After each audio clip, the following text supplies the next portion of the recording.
आप सभी को मेरा नमस्कार।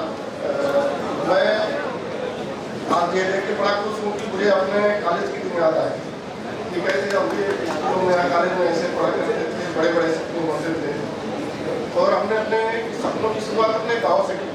मेरा गांव सिद्धार्थनगर में है जो आज के डेट में भारत के 10 सबसे पिछड़े जिलों में आता है, जिसको एस्पिरेशनल डिस्ट्रिक्ट कहते हैं। शुरुआती एजुकेशन हमारा अपने गांव के स्कूल में हुआ। उस समय तो स्कूल गांव में थे नहीं, बगीचे में या पेड़ के नीचे किसी के घर में पढ़ाई करते थे। बारिश के दौरान स्कूल बंद हो जाते थे। बड़े मुश्किल से फिर सरकार ने हमारे यहाँ एक विद्यालय का निर्माण कराया। वहाँ से हमने अपनी एजुकेशन शुरुआत किया और गांव से पढ़ने के बाद में फिर बड़े बड़े सपने लेके, जैसा भी हमारे डायरेक्टर साहब ने बताया, वैसे ही सपने देखने के लिए मैं आगे पढ़ाई के लिए बाहर आया। लेकिन मन में हमेशा कुछ रहता था कि कुछ हमें नया करना है, कुछ समाज के लिए, कुछ अपने लिए और कुछ परिवार के लिए, सबके लिए। तो गांव में क्योंकि उस समय समस्याएं हर गांव में होती हैं, आप सभी लोग कहीं ना कहीं गांव से ही निकल के आए हैं और या गांव में रहे हैं। पहले पढ़ाई के दौरान जो अलग अलग समस्याएं गांव में उत्पन्न होती थी, उसको देखते हुए हम लोग प्रयास करते थे कि कैसे इसमें सुधार हो, संभव है क्या हो सकती है। तो ग्राम पंचायत उस समय गांव के प्रधान होते थे, तो उनका यह था कि आप लोग अभी पढ़ाई कर रहे हो, आप लोगों को गांव की राजनीति से क्या मतलब है, आप अपना काम करो, गाँव से कोई मतलब मत रखो। खैर धीरे धीरे पढ़ाई करते फिर नौकरी के चक्कर में इधर उधर दौड़ते भागते रहे। फिर हमने अपना बिजनेस स्टार्ट किया 2004 में और स्टार्ट किया बिजनेस हमने उस चीज़ का जो लोग 2004 में सोलर एनर्जी के बारे में हम लोगों को पता होगा। लोग सोचते थे कि सोलर क्या है, किस तरीके से काम करेगा, अधिकतर लोगों को पता ही नहीं था। उस चीज़ का मैंने बिजनेस स्टार्ट किया। धीरे धीरे बिजनेस चल निकला, लेकिन कुछ करने की तमन्ना थी कि क्या किया जाए गाँव के लिए। गाँव में हमेशा अपना मन लगा रहता था कि गाँव के लिए हमें कुछ नया करना है। तो पढ़ाई के दौरान भी हमने मध्यकालीन इतिहास से एमए किया। फिर समाज के बारे में आगे जानने के लिए हमने फिर समाज शास्त्र के दोबारा एमए किया। बिजनेस के लिए बाहर गए, फिर गांव आना जाना नहीं रहा, लेकिन गांव की यादें जुड़े रही। समस्याएं गांव की जैसी तस वैसे ही रहती थी। गांव में क्या बदलाव, कैसे बदलाव, इसके लिए प्रयास करते रहे हम लोग, लेकिन मौका नहीं मिलता था क्योंकि वहाँ तो गाँव का प्रधान ही मालिक होता है। तो चूंकि यूथ जो 18 वर्ष से कम के वोटर है, उनको कोई राइट्स जो है गांव में नहीं रहता है। ना तो उन्हें प्रधान पूछता है, ना उन्हें प्रधान पूछता है, ना सांसद, ना विधायक। उस चीज़ को लेकर मेरे मन में पहले से ही था कि बच्चों का जो बाल अधिकार है उस पर हमें फोकस करना है। दिसंबर 2015 में हमारे यहाँ ग्राम पंचायत के चुनाव हुए। गाँव के लोगों ने मुझे गाँव का प्रधान चुना। प्रधान बन के बड़े बड़े वादे भी हमने अपने गांव में किए। अब उस वादे को हम पूरा कैसे करेंगे? तो चूंकि टेक्नोलॉजी का जमाना है, तो मैंने तकनीक का सहारा लिया कि किस तरीके से हम गांव में तकनीक के सहारे बदलाव ला सकते हैं और गांव को हम गांव ही रहकर उसमें सुविधाएं सब शहर की होंगी। सबसे पहले मैंने अपने गाँव का मास्टर प्लान तैयार कराया, GIS मैपिंग। क्योंकि गाँव के लोगों को एक भी पता, सबसे बड़ी जो आज के डेट में समस्या है गाँव में, वो है जमीनों की।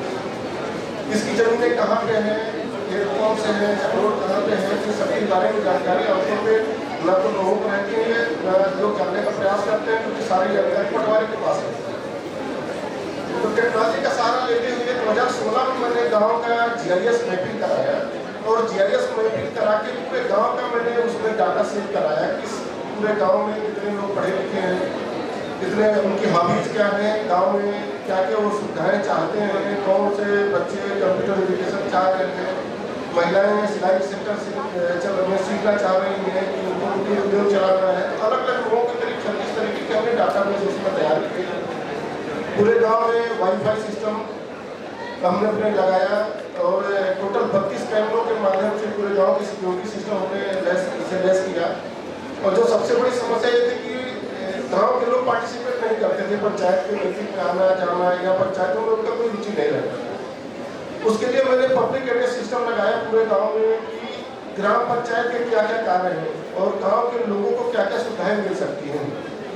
सुबह शाम उसमें सारी योजनाओं की जानकारी देते थे, साफ सफाई के बारे में, अन्य तरीके के हैं, कब विद्यालय प्रबंधन समिति की बैठक हुई है, इन सब चीज़ों के बारे में हमने जानकारी देना शुरू किया, धीरे धीरे लोगों का विश्वास हुआ और लोग हमसे जुड़ना शुरू किए। तो चूँकि जब मैंने पढ़ाई स्टार्ट किया था तो उस समय हमारे गांव में स्कूल नहीं था और बहुत समस्याएं झेलने के बाद में स्कूल हमारे यहाँ आया। तो मेरा शुरू से ही विजन ये रहा कि एजुकेशन पे ही मुझे फोकस करना है।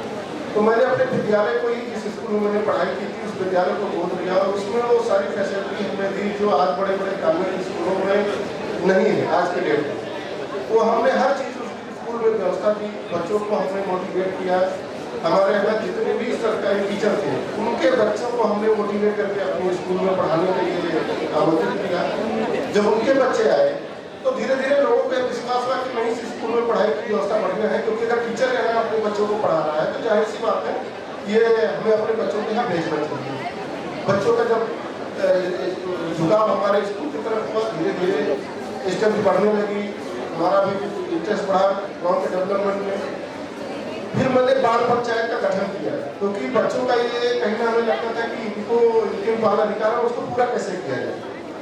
बाल पंचायत का गठन हुआ। बाल पंचायत के माध्यम से गांव में या स्कूलों में क्या क्या व्यवस्थाएं होनी चाहिए, उन्हें क्वालिटी एजुकेशन चाहिए, बच्चों को स्कूल में कंप्यूटर एजुकेशन चाहिए, साफ सफाई, आरो प्लांट, वो सब सारी चीज़ें बच्चों के माध्यम से हमारे पंचायत को आने लगी। उसके अनुसार हमने अपने ग्राम सभा के जो फंड आते थे उसको विद्यालय में लगाना शुरू किया और उनकी व्यवस्था के लिए हमने शुरुआत किया। और आज हमारे गांव में कोई ऐसी सुविधा नहीं है जो शहर में हो, हमारे गांव में ना। हर वो सुविधा हमारे गांव में है। ओपन जिम, खेल का मैदान, पार्क है, आरो प्लांट लगा हुआ, CCTV, वाईफाई और वाटर मैनेजमेंट सिस्टम हमारा 100% कार्बन न्यूट्रल पंचायत स्कूल हमारा है, वाटर पॉजिटिव स्कूल है हमारा।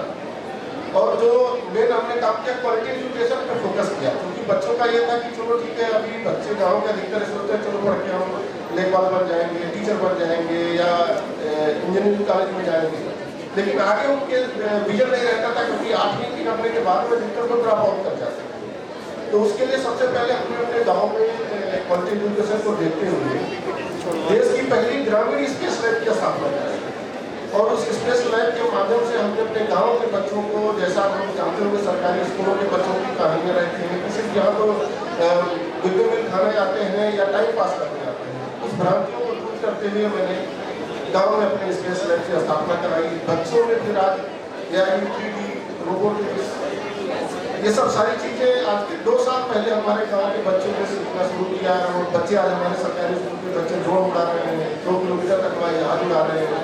उनको पता है कि अब ड्रोन का काम क्या है, हम कैसे स्पेस में जा सकते हैं, उसके लिए हमें क्या क्या करना होगा, हमें अगर पायलट बनना है तो कौन सा जहाज उड़ाना होगा, वो सब हमने सारी चीज़ें अपने गाँव के बच्चों को देना शुरू किया। क्योंकि 9वीं तक आते आते बच्चे अपना कुछ ना कुछ डिसाइड कर लेते हैं कि हमें 10वीं में जाने के बाद हमें इंजीनियरिंग करना है, क्या करना है। तो 9 के पहले ही हमने ऐसा फोकस किया कि गाँव के बच्चों को तो हम पहले ऐसी चीज़ें दें कि उनका दिमाग शुरुआत से ही लग जाए कि मेरा गोल क्या है, मुझे आगे जाके करना क्या है। उसको फोकस करते हुए मैंने इस लैब की स्थापना कराई।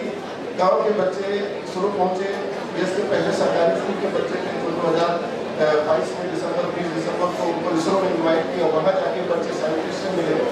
और सबसे खासियत हमारे स्कूल की ये है कि वहाँ 53% बच्चियाँ पढ़ती हैं, जबकि शुरुआत में जब मैं प्रधान हुआ था तो उस समय गाँव में मात्र 7% बच्चियाँ पढ़ती थी। बच्चियाँ लोग अपने बच्चों को पढ़ाते नहीं थे, बच्चियाँ पढ़ लिख के क्या करेंगे। उसको हमने दूर करने के लिए अपने पंचायत के सारे हमारे वार्ड मेंबर जो है सब 11 की 11 महिलाएं हैं, सभी मिलकर